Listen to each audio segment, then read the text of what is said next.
This is the start of real passion, not just passion that's physical, but passion that is rooted in emotional depth and connection. That's when it's electric. And she starts it.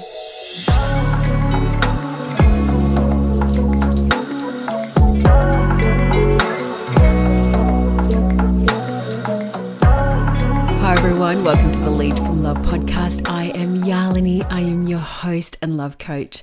Now, today's episode is part 2 on the conversation around the difference between masculine and feminine energy and what that means for your love life. So this is the part that is all about passion and building those deep and lasting connections.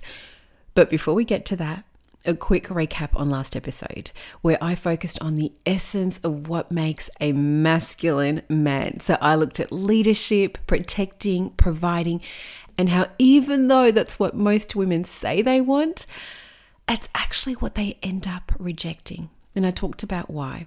So if you haven't listened to that episode, go back and have a look because it lays the foundations so we can stop stepping on each other's toes and just get the moves right. Now, this episode is part 2 of that conversation. So to complete the picture, I'm going to unpack the essence of the feminine, her ability to receive and be vulnerable, because this is the key to his heart. But again, just like last episode, it doesn't come without its triggers for men and women. So stay tuned to find out what's blocking the key from going in and turning the lock to love. Because unless both parties can show up fully for this dance, the relationship won't go anywhere. It won't advance to a deeper level of commitment or connection. But get it right, that's when you experience heat and passion like the tango. So to set the stage, just a reminder that I am talking about masculine energy in the context of men and the feminine in women. Even though we all have both energies, we're just more one than the other. Hence the masculine man and the feminine woman. And again, masculine energy is all about leadership. He's the man that drives the connection. He sets the pace. He provides stability for the relationship so that the feminine woman can feel safe to follow his lead and direction. So just like the tango, there is only one leader and one follower. It doesn't work if you keep switching between the two. So ladies, if the man is leading, that means that we follow. Because as I'm going to explore in this episode, a woman's feminine energy isn't to carry the responsibility for leading and deciding. Her power is in her warmth, her sensuality. She is the one that brings depth and passion to a relationship. She's the heart because she knows how to receive and be vulnerable. That is what makes her so magnetic and alluring. So let me focus on the aspect of receiving first. All right, so receiving for the feminine, it's all about opening herself up to embrace support and guidance from others, particularly the masculine energy. It's about breaking free from the misbelief that to be strong means to be independent. It means to do it all on your own, because that's masculine. He's the one that's all about action and independence and figuring things out for himself. But the feminine, she's about community. It means knowing how to lean on others, not just to receive support, because, hey, the truth is, she knows she could do it on her own. She's just wise enough to know that she doesn't have to, because she understands that her power comes from creating connection, that by allowing others into her heart and her life, she deepens her relationships and brings everyone together. And it's not all heavy and deep or serious, because by getting out of her head, by being present in her body, that's how she creates the space for fun, for play. This is what makes people want to be around her. So another way to look at this is that the masculine is the head. He is thinking and doing. And the feminine is the heart. She is feeling and connecting and fun. They're both powerful, just in their own ways. That's why in a tango, you don't just see two people doing steps, right? You feel heat and passion, because even though the man is their head and he is leading the dance, the feminine receives him, which requires her to open herself up, to open her heart, her body, and what she is feeling, and to share that with him. Because that is what creates that connection. That's why it feels palpable. That's why her role is so important. Now, here's the challenge. Here's why some of us, at least in Western countries, don't fully appreciate the value of the feminine. I'm going to start with men first. A lot of men, not all, but I will say a lot. And, in fairness, some women too. I definitely used to be one of them. They're looking for something that is at odds with the masculine and feminine dynamic. They're looking for equality. But equality implies that you're both the same and need to show up in the same way. But if you're a masculine man or a feminine woman, it means that you are inherently different. Now, where this problem plays out commonly is that they don't think men should be the only ones who pay and provide. They see that as unfair because they misconstrue the feminine receiving energy as doing nothing. The fact that she creates love, connection, community, and fun isn't understood because it's not an obvious action with clear returns like providing and protecting. So fairness is seen as a 50-50 split of things like the bills. That's equality, right? But here's the thing. When a man is the breadwinner, or when he pays the bill at dinner and he says something like, I've got this. When he protects, when it's his arms that she runs to and he's the one that makes her feel safe, or, he's the one that goes off and kills that spider, there's a reason those things make him feel like a man. And it's also the same reason a woman sees him as the man. It's because they're masculine energy traits. So wanting her to do the equal share of providing, for a man, that actually means he wants to be in his feminine 50% of the time because it's feminine to receive, which is kind of like being a part-time man. Now, if you put it like that to a man, that's generally not what he wants. He just doesn't want all the financial responsibility. And why would he? Because these days, most women work too. And hey, I get it. But when she's working and she's providing, she's normally in her masculine. And that's not the energy he wants her to bring to the relationship, not typically, because you can't have it both ways. You can't want her to provide 50-50, but then still want her in her fun and playful feminine, because that requires her to be in receiving mode, not providing. Now, I'm not saying one's right or wrong. I'm just saying what's a masculine and feminine energy, because you feel it too. I don't have to tell you. Men, you know that when you fix things or you make something or you provide, that makes you feel like a man. And ladies, you know that when you lean back and you receive support, or when you're held in his arms, that makes you feel like a woman.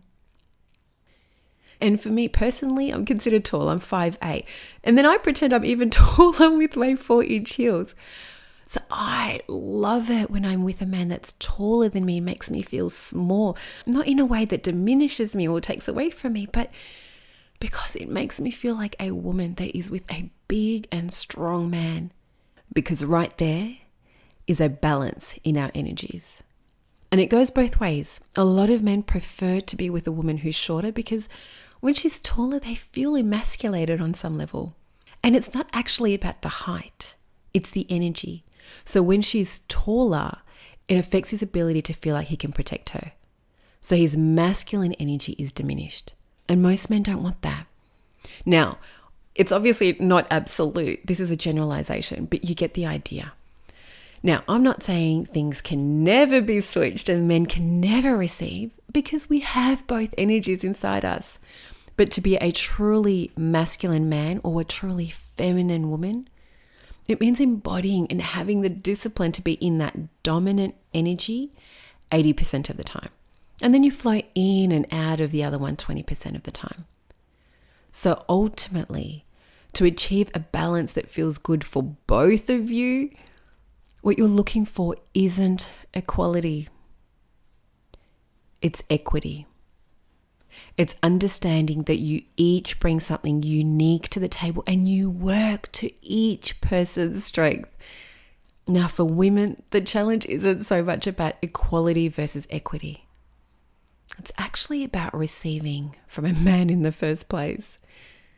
Like I mentioned earlier, I know leaning back to receive and follow, it sounds easy or like it's doing nothing. Oh my gosh, let me tell you, it is not. It requires self-discipline and it requires trust and work to, one, let go of control and let the man lead. And two, it forces women to do the inner work, to deal with and resolve their baggage and fears and insecurities so that they don't project it onto the relationship and risk sabotaging a good thing. Because like I mentioned in part one, I got triggered when my ex led the relationship so quickly. When he was ready to commit in 3 weeks, I got scared because it wasn't happening on my timeline. So I had to do the work to let go of my need for control so I didn't ruin everything by running away. And it can even come up with something that, might seem easy, like letting a man pay for dinner.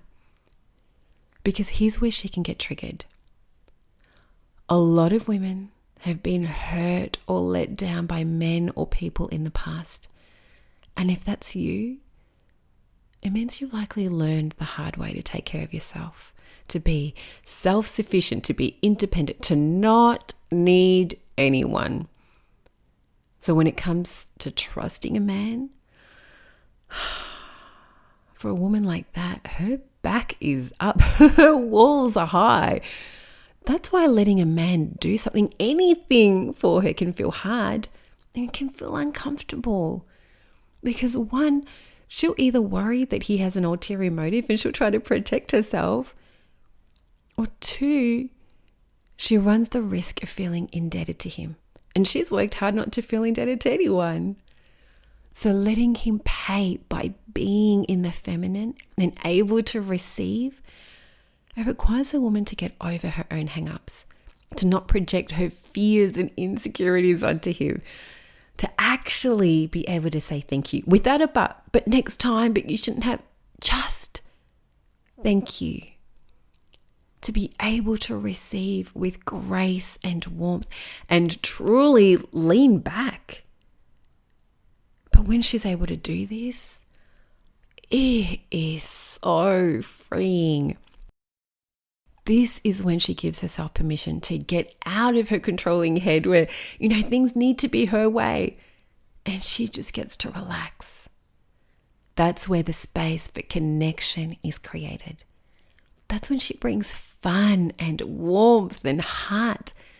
And he might think he wants her to pay or do her equal share. But really, he just wants someone he can have fun with. That's not going to be a ball breaker. So to be able to receive for the feminine woman, it is liberating because she's not exhausted from doing everything on her own. She actually has the space and desire to have fun, to be able to lean on people and bring a playful energy to the relationship. And he gets to enjoy her company because now she's connected into her heart and she is in the moment with him. That is when she becomes irresistible. So that's receiving. Now, what about being vulnerable? Because being feminine doesn't mean being passive or just bringing fun. She actually has an important responsibility to bring truth to the connection. Because that is what brings real meaning. Otherwise, it's just superficial. So for the feminine to bring meaning, it means being vulnerable. And that requires her to honestly feel what's happening inside of her, to be comfortable expressing her emotions, Now, I know it might feel scary, but the reason this is important is because by connecting to her own vulnerability, the feminine creates the invitation for the masculine to meet her there, to connect to his heart and his emotions, so something deep and real can be created. This is the start of real passion, not just passion that's physical, but passion that is rooted in emotional depth and connection. That's when it's electric. And she starts it. But the challenge with this is that it requires both parties to be in touch with their feelings. Because even though the feminine is the invitation for the masculine to connect to his heart, he still has to accept her invitation. So see how it's a dance? Because if you've gone through trauma or pain or betrayal in the past, your emotions tend to be the first thing that you shut down and you bottle up. You don't want to face them for yourself, let alone share them with someone else. That just seems crazy. And I know men might put up a good front, but if he's been hurt in the past, he's going to be wary of letting someone else in as well. So most of us face this challenge. It's just the way that we respond to it is a little different.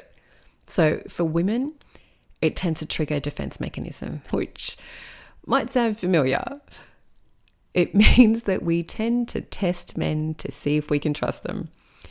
And it's often using those trick questions to see if he gives the right answer. So, for example, we might ask something like, do you think this other woman's pretty? When the only acceptable answer, it isn't even no. It's what other woman? I only have eyes for you. Or, we test and we overanalyze what he said in case it meant something else. And then we prod him to find out more. Or we even try to provoke reactions to gauge his loyalty. Now, I'm going to be the first to admit that I've done these tests too. An ex of mine used to laugh whenever I threw trick questions his way. And he was smart. He would shoot me a look and instead of answering, he'd just go, it's a trap. And he was right. It so was. I didn't even realize it back then because culturally it's what we see. It's what we're taught. It's what most women do. But it doesn't serve us. Now, I get it. If you've been hurt, those defense mechanisms feel justified. You use them to protect yourself. But it eventually sabotages things before they have a chance to take off. Because what it does is it creates blocks instead of closeness. Because when you test someone, they get defensive, which basically just pushes them away. So ladies, let me give you an example. Imagine if before you said yes to dancing with a man, he had to make it through an entire obstacle course. And if, and only if he made it through, then would he get the chance to dance with you. And hey, you're the prize. Of course you're worth the effort. But he doesn't know you well enough yet to know that you're worth the investment. All he's seeing is a path that looks hard when easier options are available. So it's not going to draw him in. Now for men, their blocks in opening up plays out a little differently. So after a painful heartbreak, a lot of men tend to shut down emotionally. And they can do this forever. They will keep things superficial and go from one meaningless encounter to the next. Because the risk of more pain, of more betrayal or rejection, it isn't worth it. And I know that women can do this too, but for a lot of men, this can be for the rest of their lives, never having another real relationship, especially if the previous one ended in divorce. Now, there's a lot of deeper layers to this, but that's a whole other topic. So to stay on track, here's the point. If they meet a woman that they're ready to let in, the challenge for them is to be able to hold space for her when she's vulnerable, because it requires him to tap into that space within himself so he can meet her there, so he can open up his heart to receive her. And if he's been closed off for a while, he might not know how to open up again or even feel safe to do that. So here's my advice in these situations. I'll start with women first. For the feminine to bring heart to a connection or a relationship, it means doing the healing to be able to face and feel into this part of herself. This is why I never touch the feminine or dating aspects with my clients until we've done the emotional clearing. Because a woman needs to feel safe inside of herself before she's ready to be vulnerable, before she can claim and step into her feminine essence, let alone let a man into her life. And this sets her up to receive from a man, to feel safe to follow his lead, so that she's not projecting her fears and stories onto him, so that she's not fighting for control on the dance floor of their relationship. It all starts here. Those emotional walls need to come down first, because emotional depth and vulnerability, they're the fundamental building blocks, and you can't share what you don't have or you aren't connected to. Now, I do want to clarify, it doesn't need to be hard. I know a lot of people think healing is going to be scary or feel like work. It's not supposed to be. Healing can be instant if you know what you're doing.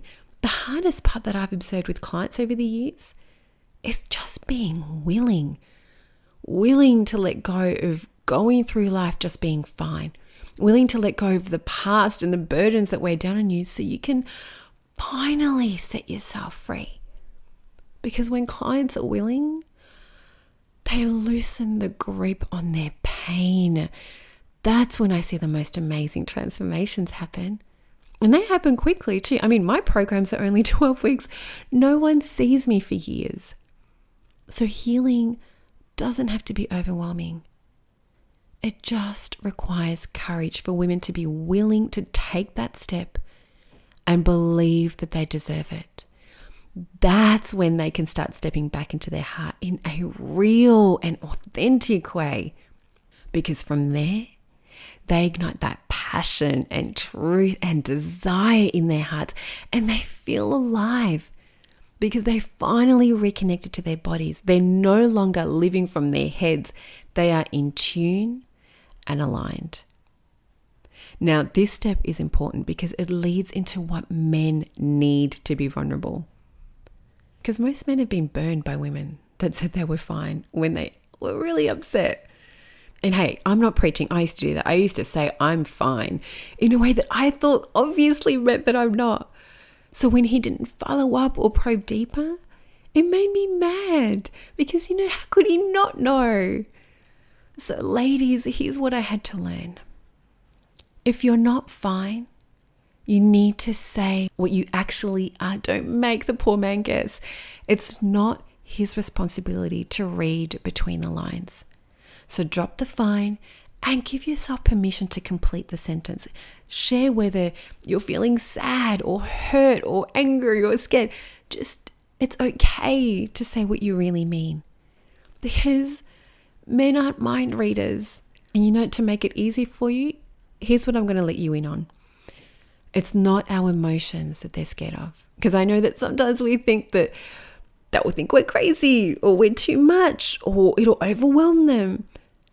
But what they're really scared of isn't our emotions. It's having the tables turned on them.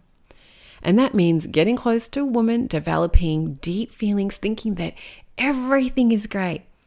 And then just like that, out of the blue, they get dumped with a landslide of all the things he's been doing wrong and all the ways he's hurt or neglected her.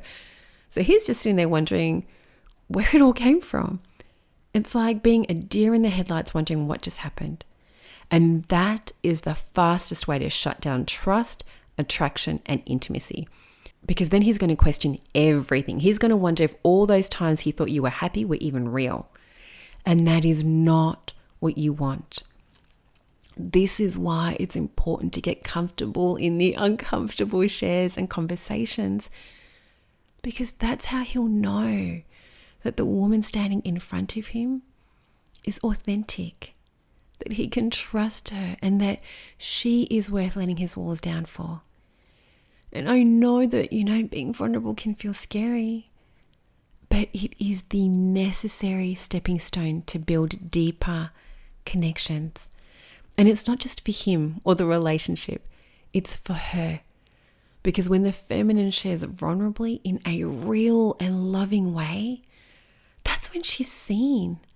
That's when she can truly be held and loved for who she is, not just who she's presenting herself to be. And that's also when the masculine can meet her there. That's when he stops holding back, because the feminine holds the key. He leads with his head to provide and protect, and she leads with her heart to create depth, to create intimacy and passion in a way that unites their souls, not just their bodies. That's why you get heat and depth and sensuality with the tango, because it's rooted in something true. You lay it all out on the dance floor, whatever you're feeling, whatever is happening, because you have two people that are fully present. No one is running away. They are ready to stand in the fullness of their authentic selves and embrace everything that comes with it. And the most beautiful thing when a woman is vulnerable is that is when a man delves deeper into his masculine. It triggers his need to protect. So she opens up. He wraps his arms around her and holds her safe. And that's where their connection goes even deeper. That's why a relationship isn't about equality. For it to work in harmony, it's about equity. It allows a space for the man to step fully into his masculine so he feels like the man, and for the woman to fully embody her feminine, to receive, to be vulnerable so she can embrace the fullness of who she is, so she can be loved for her true and authentic self. Because the feminine's power doesn't come from being like a man, from living in her head and thinking she has to do everything on her own. It's about connecting back into her heart and her body so she can build community, so she can receive support, so she has the space and freedom to bring fun and play into life. That is her power. And that's what the masculine wants anyway, because he doesn't want to come home to a woman that's in her head and controlling and breaking his balls. He wants to be able to switch off his mind. He wants to be able to have fun and connect with her. And as women, isn't that what we really want anyway? Connection. Because wanting equality, wanting things to be 50-50, it stops her from being able to relax into her fun, and it stops him from fully being the man, because it requires him to be in his feminine receiving mode half the time. And that's a part-time man. So it's a dance. It requires both parties to show up, to play their parts, so they can get the moves right, so they can both feel better in the process, so that their real needs are met. And sometimes that means facing and releasing your fears. It requires the feminine to be willing to let her walls down, to heal her baggage, so not only can she be seen and loved for who she truly is, but so she doesn't sabotage a good thing by testing him. Because, that's her defense mechanism. She tests to see if she can trust him. But testing makes him defensive. So it just severs the connection. And when men have been betrayed in the past, they can shut down their hearts, sometimes forever, especially if their last relationship ended in divorce, because they can lose faith in a good woman. So they can spend the rest of their lives alone, or going from one superficial encounter to another. And testing him won't help build his faith in something better. What will is a woman's vulnerability. By opening up her heart and sharing how she really feels, however uncomfortable, she creates the invitation for him to open his heart to meet her there. And it builds trust in the process, because he'll know exactly how she feels in each moment. So the risk of being caught out like a deer in the headlights of how bad everything is or how terrible he is, that can disappear. It means that connection is rooted in something real. And that is when life opens up. Because being truly connected and vulnerable, that's where the feminine can fully embrace the fullness of who she is. She gets to know and develop a relationship with her real self and become a full person, living authentically in her wholeness, and be loved for it in the process. And by being her raw and true self, not only does it invite a man to tap into his space within himself, but can also help him feel more like a man. Because when she is vulnerable, he's the one that gets to be the one to hold her. He gets to be the one that makes her feel safe. And from here, the door to passion, to heat, to love opens up for her and the masculine man. And not for a one-night stand, but for something deep and real and full of possibilities. This is where the heat and sensuality of the tango exists. So lead from love. Lead with truth, with honesty and vulnerability.